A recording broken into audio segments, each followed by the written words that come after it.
मम ज्ञानातिमिरन्दस्य ज्ञानाञ्जनशलाकया चक्षुरुन्मिलितं तस्मै श्रीगुरवे मम विष्णुपादाय कृष्णपृष्ठाय भूतले श्रीमति भक्तिवेदान्तस्वामिने नमः।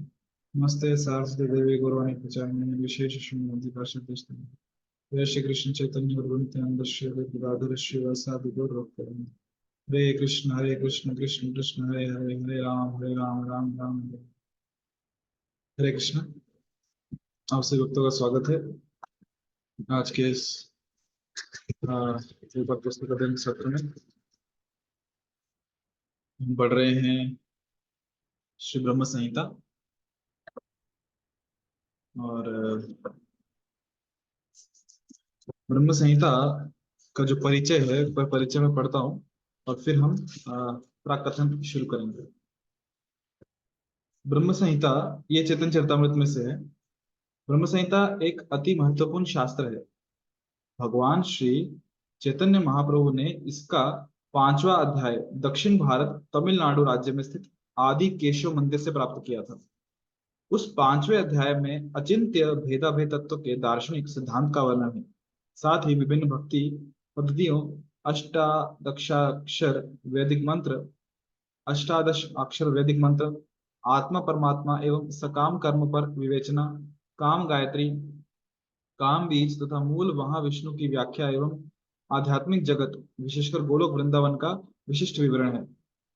ब्रह्म संहिता श्री गणेश देव, गर्भोदक्षाय विष्णु, गायत्री मंत्र की उत्पत्ति, गोविंद का विग्रह एवं उनकी दिव्य स्थिति व धाम, जीव तत्व, सर्वोत्तम लक्ष्य, भगवती दुर्गा, तप का अर्थ, पंचभूत, भगवत प्रेम, निर्विशेष ब्रह्म, ब्रह्मा जी की दीक्षा एवं चिन्मय प्रेम द्वारा भगवत दर्शन का विवरण भी देती है।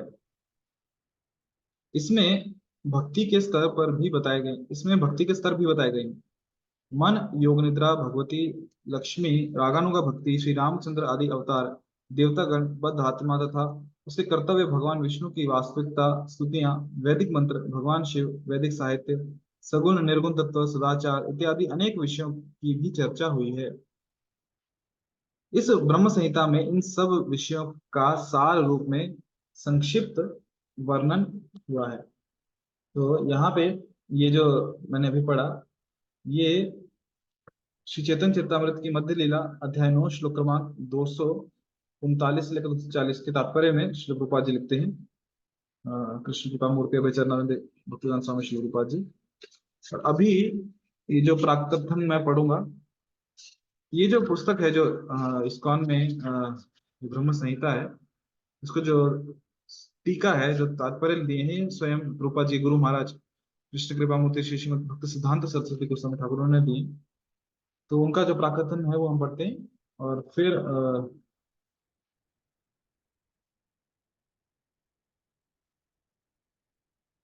जो आगे हम पढ़ेंगे, जो ब्रह्म संहिता के श्लोक और उसमें जो तात्पर्य रहेंगे वो भक्ति सिद्धांत ठाकुर जी के तात्पर्य हैं। मैं यहाँ पे शेयर करता हूँ ताकि आप भी देख सकें।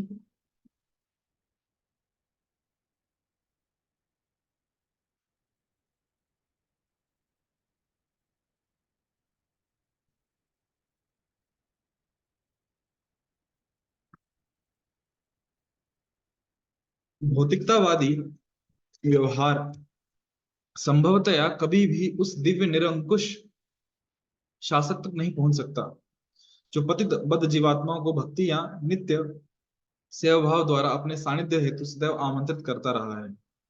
बद्ध जीवों को प्रायः सांसारिक आकर्षण निर्विशेष अद्वैत विरोधी विविधताओं को भोगने हेतु उकसाते रहते हैं। अगर उन्हें अपनी स्थिति से परे अथवा अपने अनुभव क्षेत्र हेतु स्वयं को शिक्षित करना हो तो भी वे क्षणिक चिंतन में ही प्रवृत्त हो जाते हैं।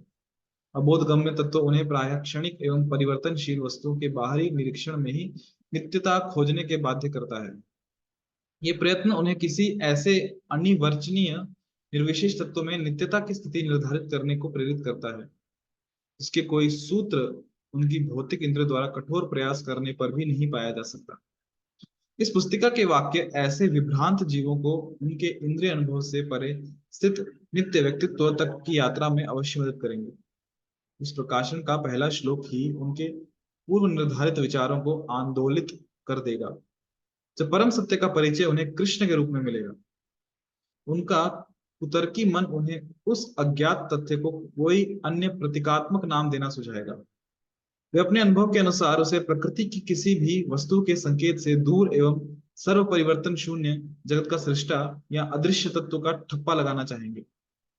वे बल देंगे कि प्रथम स्रोत में अदृश्य तत्व, अश्रवणत्व, अस्पर्शत्व, अगंधत्व तथा अज्ञात तत्व के दिशा बोध के सिवाय अन्य कोई चिंतनीय उपाधि नहीं होनी चाहिए। किंतु फिर भी वे अपने अपूर्ण अनुभव से उसका चिंतन करना नहीं छोड़ेंगे। उत्सुक जिज्ञासु विद्वानों द्वारा छोड़े गए वर्णन को असभ्य प्रदर्शन के असंगत भ्रामक विचारों से तोलेगा।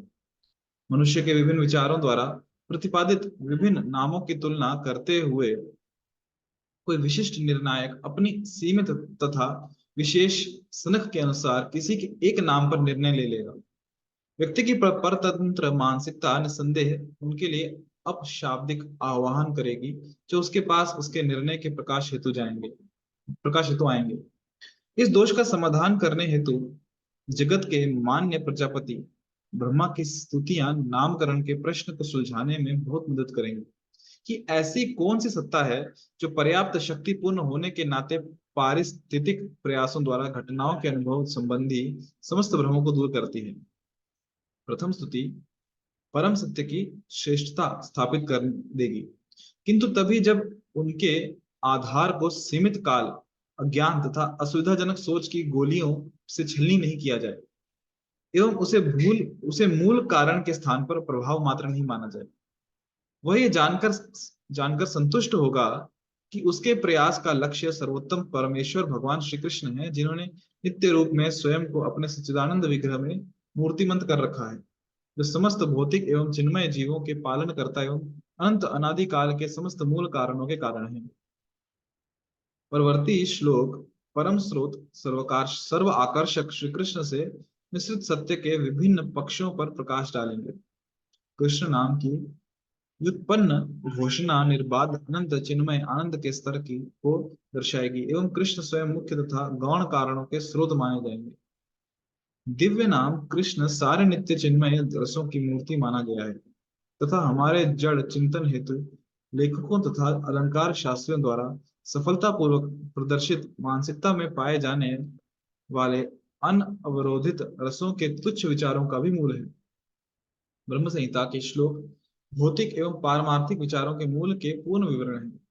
ब्रह्मा की स्तुतियां उन एकेश्वरवादी चिंतकों से भी पूर्णता जूझती हैं जो एक रहस्यपूर्ण मन गढ़ंत तत्व को नित्यता के अप्राकृत, अपरिवर्तनशील एवं अनंत प्रकाश के सच्चे तथ्य से रहित एक बाहरी आवरण पहनाने में व्यस्त रहते हैं।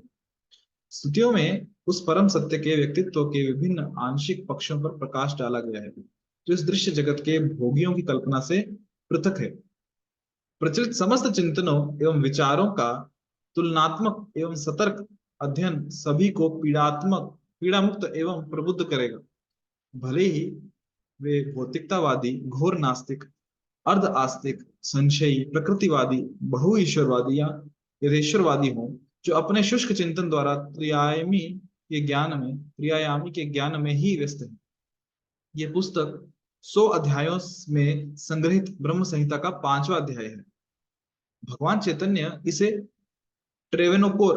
ट्रेवेनकोर के तिरुवत्तर ग्राम स्थित आदि केशव मंदिर से विश्व के समस्त भगवत प्रेमियों, विशेषकर कृष्ण प्रेमी भक्तों हेतु लाए थे। इस पुस्तक की सहज तुलना श्रीमद् भागवतम से हो सकती है। यद्यपि इस छोटी पुस्तक का संदर्भ पुराणों से मिलता है, किंतु भागवत इस पंचरात्र के विचार का ही प्रतिपादन करती है। भक्तों को जानना चाहिए कि उपर्युक्त दोनों ग्रंथ स्वयं श्री कृष्ण हैं, जो इस समस्त अप्राकृत एवं प्राकृत तत्वों के स्रोत हैं एवं पूर्ण विविधता का प्रकाश करते हैं। कलंक का दोष सीमित जगत में ही होता है।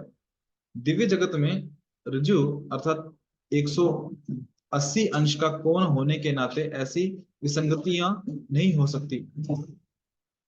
ठाकुर भक्ति विनोद ने बंगला में इस संहिता के स्पष्ट तात्पर्य दिए हैं। यह उनके एक समर्पित अनुयायी ने प्रचार हेतु उसे अंग्रेजी में प्रस्तुत किया है।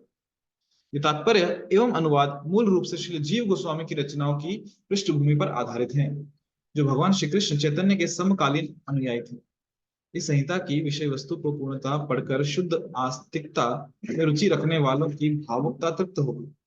भौतिक निरीक्षण प्राय कहता है कि आस्तिकता के प्रांतीय सिद्धांत ने सीमित क्षेत्र की नैतिकता के विरुद्ध अप्राकृत एकता को भिन्न रूपों में प्रदर्शित किया है। परंतु हम ऐसे दोषपूर्ण विचारों से सहमत नहीं है, क्योंकि हमें ऐतिहासिक अफवाहों एवं दृष्टांतों को मिटाने में सक्षम प्रकाशित चिन्मयता का संभावित चित्र प्राप्त है। समस्त दुर्बलताओं एवं स्वाभाविक सीमाओं को निरस्त करने वाले चिन्मय तत्व के विषय में जानने हेतु हमें अपने भोग उन्मुख भावों को भिन्न दिशा प्रदान करनी चाहिए। इसलिए हम पाठकों से कृष्ण में प्रकाशित चिन्मयता के महत्व पर विशेष ध्यान देने का अनुरोध करते हैं। ये पुस्तक उन अंग्रेजी जानने वाले लोगों के प्रयोग हेतु छापी गई थी जो अप्राकृत सत्यों की पराकाष्ठा में रुचि रखते हैं। इस पुस्तक में वर्णित विषय वस्तु इंद्रिय बोध की सीमा में आबद्ध ढेरों भौतिक साहित्य से सर्वथा भिन्न है। ये पुस्तक दक्षिण भारत में लगभग 4 शताब्दियों पूर्व प्राप्त हुई थी एवं अब इसे इसी देश में लंबे समय के पश्चात पुनः प्रकाशित किया जा रहा है। उसी प्रकार जैसे भगवती गंगा माँ को उन्हीं का जल अर्पण करके पूजित किया जाता है। सिद्धांत सरस्वती श्री गौड़ीय मठ कलकत्ता 1 अगस्त 1932। हरे कृष्ण। तो ये हमने प्रीफेस पढ़ा जो कि स्वयं श्रील भक्ति सिद्धांत ठाकुर ने 1 अगस्त 1932 में लिखा था कि किस प्रकार जो ग्रंथ है कितना महत्वपूर्ण है। इसकी तुलना हम श्रीमद् भागवतम से सीधा सीधा कर सकते हैं। और ये ग्रंथ किस प्रकार चैतन्य महाप्रभु को दक्षिण भारत में मिला, जिसमें मूलतः 100 अध्याय हैं, जिसमें से केवल अभी एक ही अध्याय उपलब्ध है हमें, 5वां अध्याय। हम ये पढ़ेंगे अध्याय ब्रह्म संहिता के। तो यहाँ रुकते हैं आज हम। हरे कृष्ण। अंशाकल्पतरुभ्यश्च कृपा सिन्धुभ्यश्च च पतितानां पावनेभ्यो वैष्णवेभ्यो नमो नमः। कोटि वैष्णव वृंद की जय। श्री प्रभुपाद की जय। हरे कृष्ण।